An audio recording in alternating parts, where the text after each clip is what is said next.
सहनावतु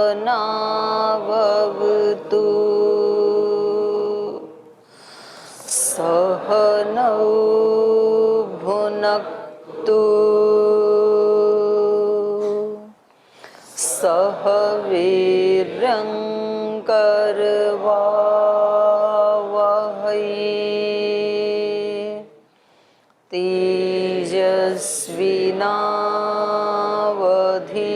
तेजस्विनावधीतमस्तु मा विद्विषावहै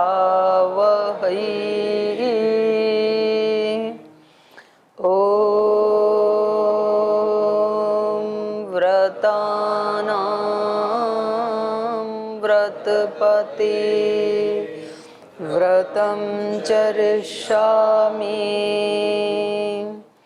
तच्छकीयं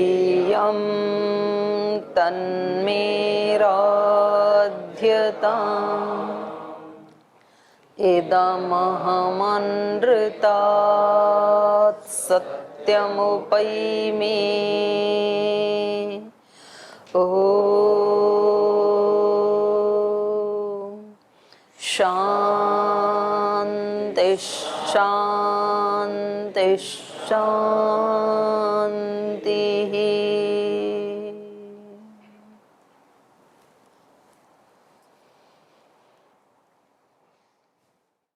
वाल्मीकि रामायण के अयोध्या कांड का 62वां सर्ग हम पढ़ रहे हैं और इससे पिछले सर्ग में हमने पढ़ा था यात्रा के लिए मार्ग का शोधन, और उसके ऊपर फिर हमने पिछली कक्षा में चर्चा की थी कि ये मार्ग का शोधन केवल भौतिक मार्ग का शोधन का ही विधान नहीं है, आंतरिक जो आध्यात्मिक मार्ग है उसके शोधन का भी वर्णन है साथ साथ ही। और ये हमारी प्रत्येक क्रिया के लिए भी यही नियम लागू होता है। जैसे बाहर हम जल से अपने अंगों को शुद्ध करते हैं स्नान आदि से या मार्जन आदि मंत्र बोल करके, तो उसके साथ साथ ही आंतरिक शुचिता की भी भावना की जाती है। जल जैसे बाहर के अंगों को शुद्ध करते हैं, ऐसे ही जब हम जल आदि पीते हैं या खाना खाते हैं तो उससे भी हमारे आंतरिक अंगों की ऐसे ही शुद्धि होने की करने की भावना की जाती। इसीलिए तो हम मंत्र पाठ करते हैं कुछ भी खाने पीने से पहले। और उसमें भी कहते हैं कि जल जो है ना वो बहुत ज़्यादा लायु देवता माना गया है। पौराणिक तो ऐसे बोलते हैं जल लायु देवता है, तो उसको जो कह करके आप पीते हैं तो उसका आपको परिणाम मिलता है। और उसमें कितना बल है ये तो आपने देख ही लिया। बारिश आई तो रोड को भी कहां से कहां पहुंचा दिया, इतने कठोर रोड को भी तोड़ डाला। इतना कोमल है पानी, देखो कितना कोमल है, लेकिन कोमलता में शक्ति कितनी है कि कठोर से कठोर चीज को भी वो तोड़ सकता है। तो ऐसे ही जब वो ऐसे कठोर से कठोर बाहर की चट्टानों को तोड़ सकता है तो हमारे कठोर से कठोर दोषों को भी हटा सकता है। तो हमारे उपकरण, हमारी इंद्रियां, ये सब हमारी सेना है और इसकी जो शक्तियां हैं ये सब उपकरण हैं उस मार्ग का शोधन करने के लिए। फिर हमारी जो श्रद्धा भक्ति समर्पण आदि हैं वो रक्षक हैं, अंगरक्षक, कि उस मार्ग का शोधन करते समय कोई बीच में बाधा ना आए, क्योंकि बाधाएं आना स्वाभाविक है, लेकिन श्रद्धा भक्ति होती है तो फिर उन बाधाओं को भी लांघ लिया जाता है। हर व्यक्ति के जीवन में आता है। बड़ा अच्छा लगा मुझे वो श्लोक जो है शत्रुघ्न जी का, जो उन्होंने भरत जी को बोला कि 3 द्वंद्व सबके साथ जुड़े हुए हैं, भूख प्यास, जन्म मरण और सुख दुख, ये सबको लगते हैं, कोई भी इनसे बच नहीं पाता है। तो इसलिए जब व्यक्ति के जीवन में प्रतिकूलता है ना तो बड़ा शकुन देने वाला है ये श्लोक। वे सुख दुख सभी के साथ जुड़े हुए हैं, कोई भी अछूता नहीं है ना। तो सबके सुख दुख का स्वरूप अलग होता है, लेकिन हैं सबके साथ, और उसको मिटाने के लिए बाहर के स्ट्रगल पर्याप्त नहीं है। बाहर से हम कितने तो व्यक्तियों के साथ स्ट्रगल करेंगे, कितनी परिस्थितियों के साथ करेंगे, कितने स्थानों के साथ करेंगे। घर से भाग के तो गुरुकुल में आ गए, अब गुरुकुल में भी स्ट्रगल मिलेगा, तो गुरुकुल से भाग के कहाँ जाएंगे? गुरुकुल से भाग के बोल गंगोत्री जाएंगे, वहां भी स्ट्रगल मिलेगा। वहां जो रहने वाले साधु हैं उनमें भी तनाव है, तो वहां रहने वालों से पूछा हमने, तो वहां भी है। तो संघर्ष बाहर भी हैं, लेकिन बाहर वालों को रोकने के लिए प्रयास अंदर की तरफ ही करना पड़ेगा। तो यहाँ इन्होंने उस मार्ग का शोधन किया, और मार्ग का शोधन करने के बाद जो अगले दिन इनको चलना था, अर्थात 15वें दिन, तो उसका वर्णन यहाँ 62 सर्ग में किया गया है। जैसे ही सुबह ब्रह्म मुहूर्त में कुछ लोगों ने मंत्र पाठ करना शुरू किया और श्री भरत जी की स्तुति गाना शुरू किया, तो भरत जी उसको सुन करके उठे और उन्होंने उनको मना किया कि भाई आप मेरा स्तुति गान मत करो, क्योंकि मैं राजा नहीं हूं, ना हम राजा इति। और फिर वो शत्रुघ्न को कहते हैं कि देख भाई, ये हमारी माता जी जो हैं, इन्होंने कितना लोक का अपकार कर दिया, इन्होंने हम सब को भी दुख में डाल दिया, और महाराजा दशरथ तो स्वर्ग ही सिधार गए इनके इस इतने बड़े अनर्थ करने से। और उनको अपने राज्य लक्ष्मी को देख करके भी बहुत कष्ट हो रहा है। उनको लगता है कि देखो, ये जो धर्म मूला राजलक्ष्मी थी, ये ऐसे ही बेचारी, इसकी दुर्गति हो रही, इधर उधर घूम रही है जैसे कोई बिना नाविक की नाव हिचकोले खा रही हो समुद्र के अंदर। तो इसको कितना तो लोग प्रार्थना करते हैं श्री के लिए, सत्यम यशः श्रीर्मयी श्री ही श्रयताम। 2 प्रकार की श्री की हम सब भी रोजाना प्रार्थना करते हैं, और यहाँ स्त्री की दुर्गति हो रही है, उसको कोई अपनाने कोई तैयार नहीं है। महाराजा दशरथ ने उसको छोड़ दिया, फिर श्री राम ने भी छोड़ दिया, फिर भरत जी ने भी छोड़ दिया। तो कहते हैं कि ये जो श्री है, ये कैसी है? धर्म मूला। धर्म से ही अर्थ की प्राप्ति होती है, धर्म का आचरण करने से अर्थ की प्राप्ति होती है, अधर्म का आचरण करने से अनर्थ की प्राप्ति होती है। अर्थ है तो भी चला जाएगा। तो यहाँ इन्होंने जो आचार्य चाणक्य जी का श्लोक है उससे उल्टा बताया है। ये श्री कैसी है? धर्म मूला। धर्म इसके मूल में है। हमारे सब पूर्वज धार्मिक रहे हैं, और अब देखो इसकी क्या दुर्गति हो रही है। और इसके साथ ही जो हमारे पिता तुल्य भ्राता थे श्री राम, वो भी मेरी माता जी के अधर्म के कारण, इन्होंने धर्म का उत्सर्ग किया, छोड़ दिया धर्म को, तो इनके इस कृत्य के कारण पिता तुल्य भ्राता भी वन में चले गए हैं। तो इस प्रकार से वो अपने भाई के साथ वार्तालाप करते हुए विलाप कर रहे हैं। इतना हमने पढ़ा था। तो पीछे के पाठ से कुछ पूछना है? किसी का कोई प्रश्न है? ओम दीदी जी प्रणाम जी। पिछले 2 सर्ग पहले आया था कि नारी का वध अधर्म है, जैसे अवध्या सर्वभूतानां प्रमदः। तो इसमें रामायण में आता है कि राम जी जैसे ताड़का जी का वध करते हैं, तो नारी तो वो भी, तो वो तो राक्षसी है, नारी है नहीं। जैसे अवध्या सर्वभूतानां प्रमदा, तो उसमें तो प्रमदा का मतलब तो नारी जाति है ना, और ताड़का तो राक्षसी है, वो तो नारी नहीं है। तो राक्षसों का तो वध करना पड़ेगा, चाहे वो अंदर के हैं चाहे बाहर के हैं। नारी तो उसको कहते हैं ना, न अरी, जो किसी की शत्रु नहीं है, और ताड़का तो सबकी शत्रु है, तो उसको नारी कैसे कहोगे आप? और एक और वैसे पीछे कई प्रसंग आते हैं, मतलब अलग अलग शास्त्रों में आदि, जैसे ऋषि जमदग्नि जी अपने परशुराम जी को माता जी का वध करने के लिए बोलते हैं, तो वो उनका सिर काट देते हैं। तो वैसे वो तो पिता का आदेश रहता है, तो वो दोनों संशय में पड़ जाते हैं, फिर वो पिताजी को वचन दे देते हैं इसलिए काट देते हैं। तो वहाँ पे भी एक तरह से वध तो कर दिया। तो देखो उस परिस्थिति का पता नहीं है क्या परिस्थिति रही होगी, तो उसके बारे में निर्णय देना उचित नहीं रहेगा हमारे लिए। तो या तो वो लोग हों दोनों पिता पुत्र तो पूछा जाए कि भाई ऐसी क्या स्थिति थी, क्या परिस्थिति थी। तो यदि तो ऋषि हैं दोनों पिता पुत्र, तो जरूर कोई ऐसा कुछ तो रहा होगा जिसके कारण ये निर्णय लेना पड़ा होगा। तो सामान्य रूप से तो ऋषि ये काम नहीं कर सकता है। तो इसके बारे में पत्रकारों वाली भाषा है नो कमेंट। जिसके बारे में हम नहीं जानते उसके बारे में हम निर्णय नहीं दे सकते।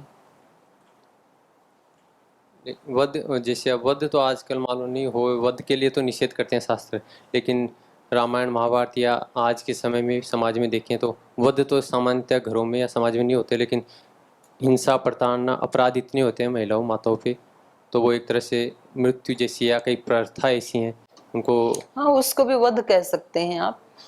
सामाजिक वध होता है किसी का, राजनीतिक वध होता है, पारिवारिक एक नैतिकता का वध, तो उनके मान सम्मान का मर्दन कर देना, ये भी अपने आप में वध के समान ही होता है ना। और खास करके जो थोड़े स्वाभिमानी व्यक्ति होते हैं, सज्जन व्यक्ति होते हैं, तो उनका तो समाज में किसी ने मान मर्दन कर दिया तो ये उनके लिए मरण जैसे ही होता है, अपयश तो मृत्यु जैसे ही होता है। लेकिन अब दूसरी तरफ मानो किसी ऐसे व्यक्ति का अपयश हो गया जिसको मृत्यु के समान कष्ट है, तो दूसरा फिर उसके लिए ये कहा जाएगा कि जैसे भी सन्यासी ब्रह्मचारियों को कहा जाता है कि वो अपमान आदि को अमृत के समान समझें। क्योंकि जब जब ठीक काम करते हुए भी अपमान हो रहा है, प्रताड़ना हो रही है, अपयश हो रहा है, तो वो व्यक्ति फिर और ज्यादा भगवान की तरफ उससे प्रार्थना करेगा, स्तुति करेगा, ध्यान करेगा, भजन करेगा। तो एक तरह से तो उसकी उन्नति हो रही है ना। तो उसके लिए, साधक के लिए पेन आना या प्रतिकूलता आना वो भी शुभ की ही तैयारी है, उसके लिए अशुभ कुछ भी नहीं है। क्योंकि बिना पेन के कुछ गेन होता नहीं है, नो पेन नो गेन। तो जो इसमें व्यायाम करेगा, शरीर के लिए ताकत लगाएगा, उसको शरीर के बल की प्राप्ति होगी, जो नहीं लगाएगा उसको नहीं होगी। तो जैसे शरीर के लिए जो नियम है बिल्कुल वही नियम मन के बल के लिए भी फिट होता है। मानसिक रूप से जो जितना सहेगा वो उतना अंदर से मजबूत होगा, जो नहीं सहेगा वो किसी भी झोंके में बहेगा फिर। तो अंदर का बल बहुत जरूर, और खास करके आज के युग में शारीरिक बल तो कम हुआ ही हुआ है। तो इसलिए आजकल वो हाथ धोने का जो हैंड वॉश है उसको भी कहते हैं ये वो है इम्यूनिटी बूस्टर, इससे इम्यूनिटी बढ़ेगी। उससे कैसे बढ़ेगी? तो ऐसे लगता है कि अब मन के लिए भी लोग बोलने लग जाएंगे थोड़े दिन में। तो आप रामायण को तो मान सकते हैं, ये तो शक्तिवर्धक है ना। तो हम यहाँ देखते हैं कि भाई देखो एक एक व्यक्ति को कितना संघर्ष करना पड़ रहा है, कितना झेल रहे हैं। श्री राम जी ने कितना तनाव फेस किया, माता सीता ने, लक्ष्मण जी ने, जिनका कोई अपराध नहीं है। तो बिना अपराध के भी कभी कभी कष्ट आ जाते हैं, वो हमें इससे पता लग रहा है। और हम मनुष्यों के जीवन में तो बिना अपराध के नहीं आते, हम तो कोई ना कोई त्रुटि करते हैं, आगे पीछे कभी ना कभी करते हैं। पर लगता हमें भी यही है कि जो मेरे जीवन में ये तनाव आया है इसमें मेरा कोई दोष नहीं है, ऐसा ही लगता है। हर व्यक्ति को ऐसे ही लगता है। और जो दंड देने वाला है उसको लगता है कि बिल्कुल ये इसका पात्र था, इसको कम ही दिया है, जितना ये अयोग्य था उतना दंड तो दिया नहीं, देने वाले को ऐसे लगता है। पर श्री राम जी का जो जीवन है वो तो एक आदर्श जीवन है। इसमें कोई, क्योंकि उनके शत्रु भी उनके बारे में कोई दोष नहीं निकाल सकते हैं, तो भी उनको कष्ट सहना पड़ा। तो फिर भी कोई कहेंगे कि भाई ये तो कर्मफल व्यवस्था का फिर ह्रास हो जाएगा। बिना कोई पाप किए यदि किसी को कष्ट मिल रहा है तो कर्मफल व्यवस्था खंडित हो जाएगी ना। तो फिर ये कहा जाएगा कि कभी पिछले जन्म में कोई त्रुटि हुई होगी। जैसे दशरथ जी को तो याद आ ही गया अपना कि मेरे को जो कष्ट मिल रहा है ये तो श्रवण कुमार के माता पिता को कष्ट देने से उसका फल मिल रहा है। उन्होंने ऐसा शाप भी दिया था। श्री राम जी ने भी ऐसे ही कहा सीता को कि सीता, इसमें आपको किसी के प्रति भी अपने मन में दुर्भाव नहीं रखना है, नहीं तो सबसे पहले हमारे जीवन में कष्ट आते ही हमें ये लगता है कि इसके पीछे कौन है, ये कहा किसने है। आपको यदि आपके आचार्य डांटते हैं, किसी बात की तरफ संकेत करते हैं, तो आपको ये लगता है कि इनको ये बात बताई किसने होगी, जो मैंने किया था तो इनको किसने बताया होगा। तो आपका विचार अपने दोष पे नहीं जाता है कि हाँ उस दिन मेरे से हो गई थी त्रुटि। आपका ध्यान तुरंत वहां जाता है कि वो करते समय आसपास कौन कौन थे। तो 3-4 लोग थे कोई, अब उनमें से कोई एक ऐसा भी था जो पहले ही आपको पसंद नहीं करता है, तो आप कहेंगे पक्का उसने बताया होगा। और बेशक उसने ना ही बताया हो, पर हमारे मन में क्योंकि एक संस्कार बना हुआ उस व्यक्ति के प्रति, तो फिर हमारी जो चित्त की गति है, प्रवाह है, वो उसकी तरफ चलने लगता है। इसने ऐसे बताया तो इसने उस दिन भी ऐसे किया था मेरे साथ, इसने उस दिन भी ऐसे किया था, तो अब मौका मिलते ही मैं भी इसका पूरा बता दूंगा सबके सामने। तो इसलिए फिर वो एक तो पहले से ही हमारा चित्त दोष युक्त था, और इस चिंतन से और ज्यादा वाइजनेस हो गया, वो जहरीला हो गया और ज्यादा। तो अगली बार कोई छोटा सा भी लिंक उससे संबंधित कहीं मिल गया ना, तो हम छोड़ेंगे नहीं उसको। इससे हमारी समस्या खत्म नहीं हुई, लेकिन और ज्यादा बढ़ गई, क्योंकि हमारा चित्त पहले जितना दोष युक्त था उससे और ज्यादा दोष युक्त हमने बना लिया। तो अगली बार वो ही दोष हमारे से और आसानी से हो जाएंगे। तो महत्वपूर्ण ये नहीं है कि इसको किसने बताया होगा, महत्वपूर्ण ये है कि ठीक है मैं इस चीज को हटा ही देता हूं फिर, और फिर भगवान से प्रार्थना करें व्यक्ति कि मेरे से हो तो जाता है ये दोष, तो मेरे अंदर ऐसी सामर्थ्य आए आपकी तरफ से, आप मुझे ऐसी शक्ति दें, या जो मेरी ही शक्ति है उसका प्रयोग मैं इसमें करूं कि अंदर से मेरे अंदर ऐसे हो ही ना, कोई मेरे को दुखी करे और मैं दुखी होऊं ही ना, ऐसा भी तो हो सकता है ना। तो क्यों ना मैं उधर ही अपना प्रयास करूं, तो उसमें जो भी थोड़ा बहुत गेन होगा उतना उतना मेरा लाभ होगा। तो ये फिर साधक का है। तो श्री राम ने ऐसे ही कहा कि आपको मंथरा के प्रति या किसी के प्रति भी कोई ऐसा दुर्भाव नहीं रखना है। सीता माता को बताया कोई ना कोई अपना रहा होगा ऐसा पीछे का कर्म फल का कोई हिसाब किताब, हर आत्मा के साथ हमारे कुछ ना कुछ लेन देन बचे हैं और वो चुकाने ही होते हैं, और वो प्रसन्नता पूर्वक ही चुकाने चाहिए और आगे के बनाने नहीं। बस यही साधना है। साधना ना तो मंत्र पाठ में है, ना यज्ञ हवन में है, ना मौन ध्यान में है, और ना मंदिर जाने में है। साधना तो यही है कि प्रतिपल अपने चित्त के पीछे पहरेदार की तरह खड़ा रहे व्यक्ति। प्रतिकूलता आई तो बोले आपका जो भी हिसाब किताब था चुका दिया, अब आगे के लिए आप हमें माफ करें, हम आपके प्रति कोई दुर्भावना नहीं रखेंगे, नहीं तो आगे फिर आना पड़ेगा उसी के साथ किसी न किसी रूप में। तो जितना हो सके आगे वाली यात्रा को, और यही बताया सारे ऋषियों ने, सभी शास्त्रों ने, न्याय दर्शन ने यही तो बताया, जन्म दुख प्रवृत्ति दोष मिथ्या ज्ञानानाम उत्तरोत्तर अपाय तद अनंतर अपायाद अपवर्ग। तो सबसे पहले किसको हटाना है? मिथ्या ज्ञान को। उत्तरोत्तर वाले को हटाने से पहले वाला हट जाता है।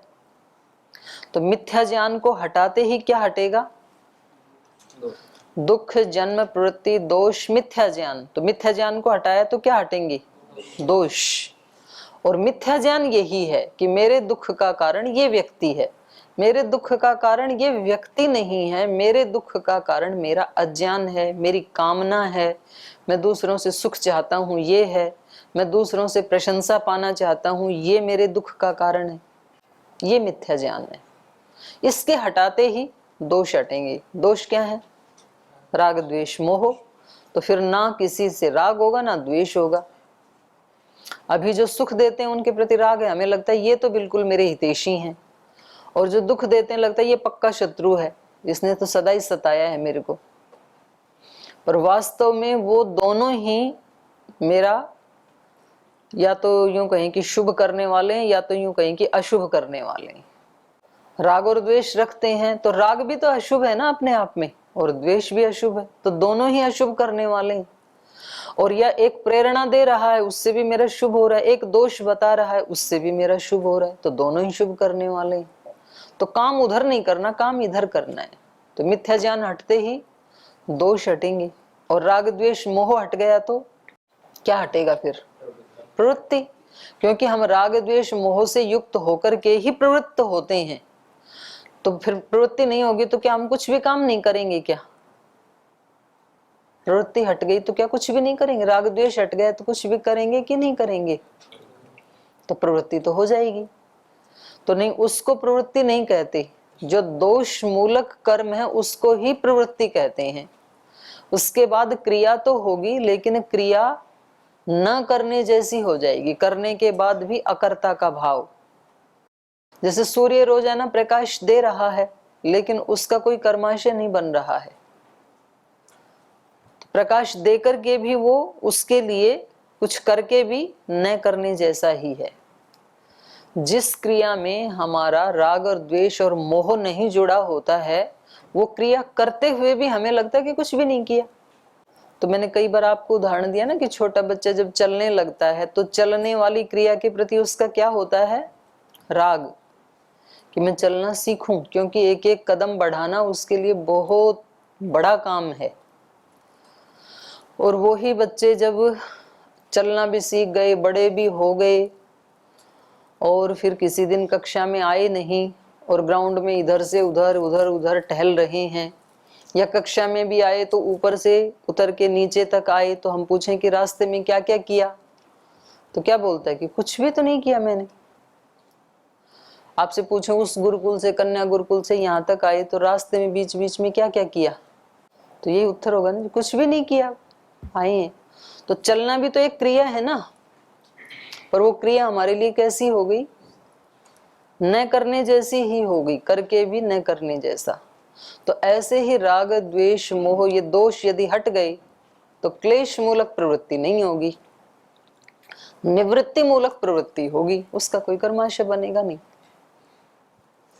और प्रवृत्ति हट गई यदि तो जन्म हट जाएगा, क्योंकि जन्म हमारा किस लिए होता है? क्लेश मूलक कर्माशय के कारण ही होता है।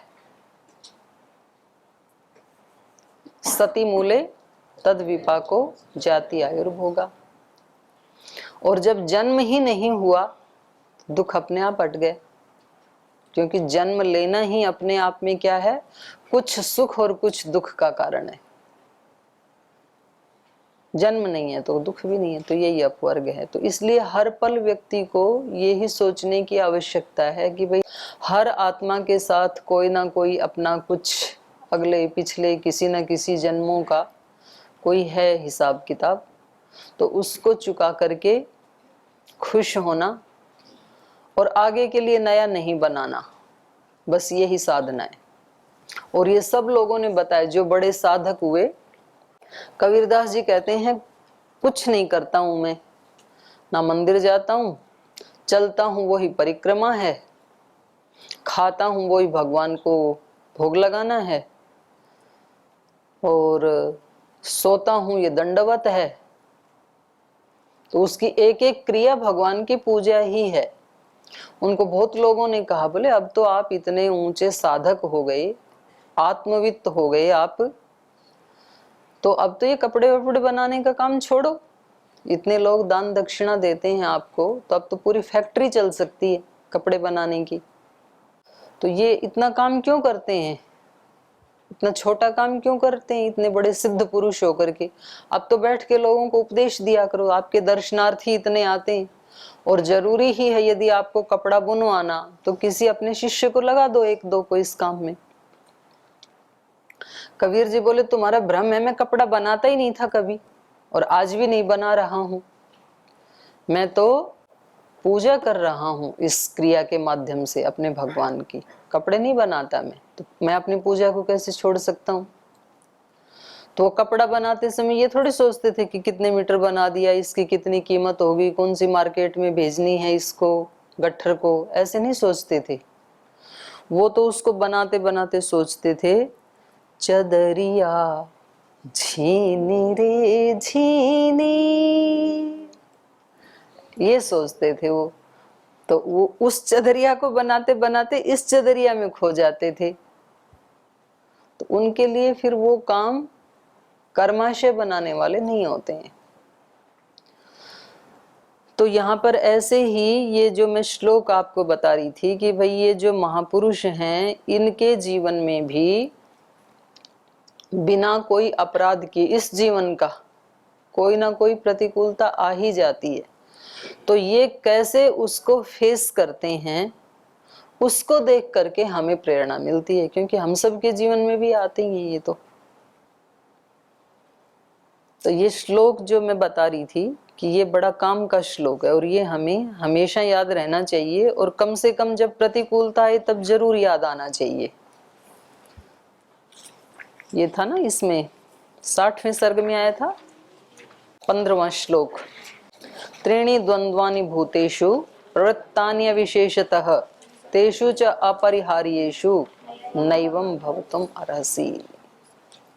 तो ये तो याद ही रखना है अपने को। तो चलिए, और कोई प्रश्न किसी का? जी, एक क्वेश्चन और था दीदी कि नैतिक कर्तव्य और जब नियम या राजनीतिक कोई नियम रीति विधि पालन करने का सवाल हो तो उसमें किसको वरीयता देंगे हम? थोड़ा फिर दोबारा बोलो, आप क्या कह रहे हैं? कि नैतिकता और नियम में नैतिकता चुनना हो तो किसको चुनेंगे?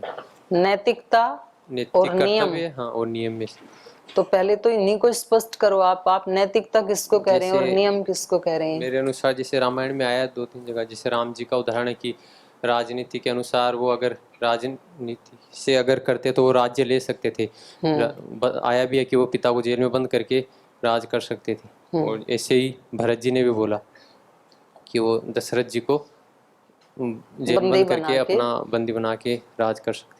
लेकिन जैसे आया था कि वो नैतिक कर्तव्य या ऐसा नहीं माने, उन्होंने उसको वरीयता नहीं दी, नैतिकता को एक तरह से नैतिक शिक्षा दी उन्होंने कि तो नियम किसको कह रहे हैं आप?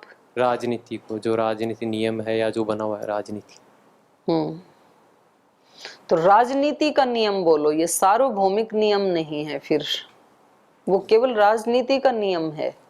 या आप ऐसे कहो कि राजनीति का एक सिद्धांत है, ऐसे कह सकते हैं कि भाई वहां पर यदि कोई राजा अपने कर्तव्य से विमुख हो जाए तो उसको बंदी बना करके अच्छे वाले व्यक्ति को राजा बन जाना चाहिए। लेकिन उनका तो वो लक्ष्य नहीं है ना, ये देखना पड़ेगा। आपने कहा कि कहीं पर कोई ऐसा राजनीति का कोई नियम हो और दूसरी तरफ एक नैतिक मूल्य हो, तो हम किसका चयन करें? तो पहले आपके जीवन का लक्ष्य देखना पड़ेगा। यदि तो आपके जीवन का लक्ष्य राजनीति है तो नैतिकता को छोड़ो और राजनीतिक नियम को अपना के राजा बन जाओ। और यदि आपका लक्ष्य है कि जीवन मूल्य मेरे जीवन में ऊपर रहेंगे, राजनीति आए या जाए, तो फिर आप उसको छोड़ करके और नैतिक मूल्यों को ही पालन करेंगे।